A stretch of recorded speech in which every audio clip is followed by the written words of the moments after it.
ये इजराइल से मैं कई बार ये बात कह चुका हूं। आप जो सवाल उठाना ठीक है, एक समय के बाद सवाल उठाया जाएगा, अभी पहले सबक सिखाना। दूसरी बात जो आप बात कर रहे हैं, अमेरिका से ज्यादा किसका सिक्योरिटी सिस्टम है? मैं एक कार्यक्रम में मैंने कहा था, उनके एयर स्पेस से ज्यादा सिक्योर क्या चीज है? अगर वहां वर्ल्ड ट्रेड टावर गिरा के 3000 निर्दोष लोगों की हत्या आतंकी कर सकते हैं, जो मरने मारने पर ही उतारू है, तो ये तो उसका ब्रेन वॉश है ना। वो उस आतंकवाद के खिलाफ तो लड़ाई लड़नी चाहिए, लड़नी पड़ेगी ना। उसको आप ऐसे नहीं कह सकते कि मैं एक रिक्वेस्ट कर रहा हूँ आपसे, आप सुनो। 2 साल हो गए, शायद 2 साल हुए हैं, मिस्टर कोई है ना पीएम ऑफिस की तरफ से जब कश्मीर गया था, मिस्टर पटेल एक फेक आईडी बना के वो सुरक्षा यार इतनी बड़ी दुर्घटना थी, आपने क्या एक्शन लिया? गुजरात का निकला, मेरे को लग नहीं नॉर्मली जैसे एफआईआर लॉन्च करा के केस चला रहे हैं। वो इतनी बड़ी दुर्घटना थी, कई 100 आदमी उसकी सुरक्षा में घूम रहे थे सारे कश्मीर में। हम तो उस टाइम भी डर रहे थे, पर लेकिन एक्शन क्या लिया हमने बताओ ना? उस टाइम भी क्या लिया? सब शांत बैठे हैं हम लोग। चूक हुई है सर, चूक हुई है। हमला हुआ है, इन्होंने वैकेशन की, कुछ भी नहीं किया, लोग अपने आप गए वापस। आप मतलब कितना बड़ा फेलियर। आप बोलते हैं हम अटैक कर देंगे, हम एग्रेशन करेंगे, हम फौज भेजेंगे। आप 15 किलोमीटर तो आपने कंट्रोल नहीं कर सकते। 6 किलोमीटर नीचे वो थी बेस कैंप था सीआरपी का। आप इवैक्यूएशन जो है, हेलीकॉप्टर भेजते, उसमें ट्रुप भेजते, 15 मिनट में पहुंचता, 20 मिनट में पहुंच, और वही हेलीकॉप्टर सब वही हेलीकॉप्टर इवैक्यूएशन करता इंजर्ड लोगों को। क्या किया? देखो आप समझे नहीं, आप इतना छोटा ऑपरेशन नहीं कर सकते, बड़े में क्या करोगे? इसीलिए कह रहा हूँ सबको मिलकर काम करना। आतंकवाद खैर अलग अलग विचार हैं, और अब मैं कुछ और लोगों से बात करता हूँ। 22 अप्रैल को पहलगाम में जब घटना घटी, तब से 8 दिन बीत चुके, और इन 8 दिनों में भारत ने 5 बड़े फैसले किए, जो उन फैसलों का असर पाकिस्तान पे दिखाई दे रहा है। मैंने आपको बताया कि पाकिस्तान के सारे राजनीतिक दलों, उनके सारे मंत्रियों को इस बात का आभास हो चुका है कि भारत एक बड़ी कार्रवाई करने वाला है।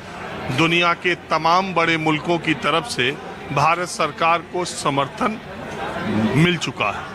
आतंक से लड़ाई के मामले में भारत ने पूरी दुनिया में समर्थन जुटाने में एक तरह से सफलता हासिल की, लेकिन इसके कई दूसरे पहलू भी हैं। आने वाले दिनों में चीन पाकिस्तान के साथ सैनिक युद्धाभ्यास भी करने वाला है। पाकिस्तान का समय समय पर जिस तरीके से अमेरिका ने फायदा उठाया है, या पाकिस्तान को जिस तरह से अमेरिका ने मदद की है, आप देखें नवाज शरीफ ने देर में ही सही, लेकिन उन्होंने 2018 में ये माना कि 2008 का जो मुंबई का जो 26/11 था, उसमें पाकिस्तानी आतंकियों का हाथ था, और पाकिस्तान में बैठे हैंडलर्स ने ये घटना कराई। बाद में पाकिस्तान के राष्ट्रपति परवेज मुशर्रफ जो थे, उन्होंने भी ये माना, और अभी पाकिस्तान के वरिष्ठ मंत्री ने एक इंटरव्यू में ये बात कबूल ली कि पिछले 30 वर्षों से वो आतंक की पनाह स्थली पाकिस्तान बना हुआ है। और दूसरी तरफ पाकिस्तान के दूसरे पार्टियों के नेता लगातार विश्वमन कर रहे हैं और एटमी बम की धमकी दे रहे हैं।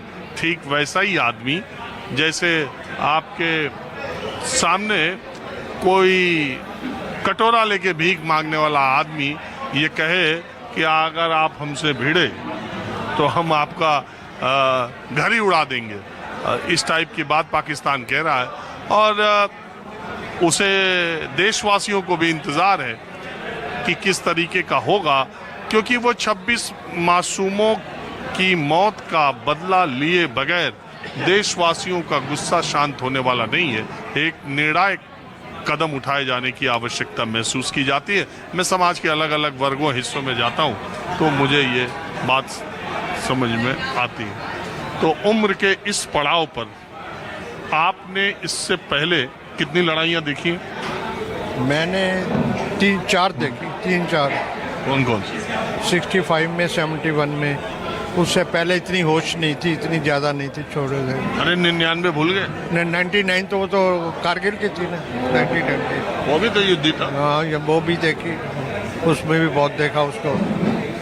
इन सारे युद्धों के दौरान आपके अनुभव क्या रहे? क्या मैं इसलिए पूछ रहा हूँ, मान लो कल युद्ध ही हो जाए, कोई पता तो नहीं है कि आप स्ट्राइक करते हैं तो उनका रिटेलिएशन क्या होगा। चीज़ है, युद्ध करना इतना आसान नहीं होता वैसे देखा जाए तो। हम युद्ध तो बोल देते हैं, करने के लिए बहुत मुश्किल होती है, नुकसान अपना भी होता है। चाहे जितना हम उनको नुकसान दे दें, कुछ हमारा भी नुकसान होगा कि नहीं होगा।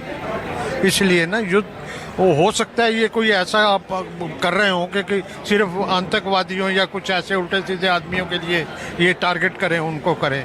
मेरे हिसाब से तो ये होगा, मेरे हिसाब से। नहीं, मैं ये कह रहा हूँ आपके अनुभव क्या थे 65 के दौरान, 71 के दौरान? हालांकि तब भारत बहुत मामलों में 65 के युद्ध के दौरान या 62, 65, 71 तो 62 में तो बिल्कुल नहीं था, ना के बराबर था। चाहे उसमें तो बहुत बुरा हाल हुआ था वो इंडिया का, और ज़मीन भी इतनी चली गई थी हमारी में। 65 के दौरान हम आर्थिक तौर पर, खाद्यान्नों के तौर पर भी हम कमजोर थे। तब जय जवान जय किसान का नारा देना पड़ा। हाँ बिल्कुल, उस टाइम में यही हुआ।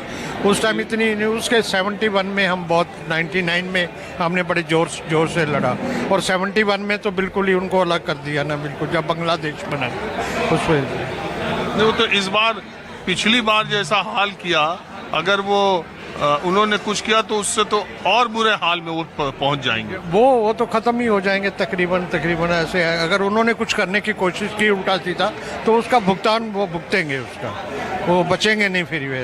वैसे मेरे हिसाब से तो ऐसा कोई इतना बड़ा नहीं करने वाले जो कि सारा आम पब्लिक को भी नुकसान हो, वो ऐसा करने वाले नहीं दिखता मेरे को तो। और आपको लगता है कि ये कार्रवाई लिमिटेड होगी? लिमिटेड ऐसे होगी, वो होगी कार्रवाई, जो आतंकवादी हैं, जो कुछ उल्टे सीधे आदमी हैं, उनके ऊपर कार्रवाई होगी है। जैसे मिलिट्री के ऊपर भी हो सकती है, क्योंकि सबसे मेन जड़ मिलिट्री है उनकी। मिलिट्री के ऊपर भी कार्रवाई हो सकती है, क्योंकि मेन तो मिलिट्री का वही तो पाल रहे हैं इनका, आतंकवादियों को मिलिट्री पाल रही है। कौन पाल रहा है हमारे आतंकवादियों को? मिलिट्री तो पाल रही है। 80% बजट तो उनको जाता है, जो जितना उनका बजट है मिलिट्री को ही जाता है, वो उधर उनको देते हैं, उनको पाल रहे हैं जो। अरे उनका बजट ही कितने का? उत्तर प्रदेश के बजट 8.5 लाख का। नहीं, जो भी जितना भी है एक, और जानबूझ के वहाँ की सेना ऐसा माहौल भारत विरोधी खड़ा करती है जिससे समाज में उसकी अहमियत बनी रहे और उसके सेना के अधिकारी और सारे लोग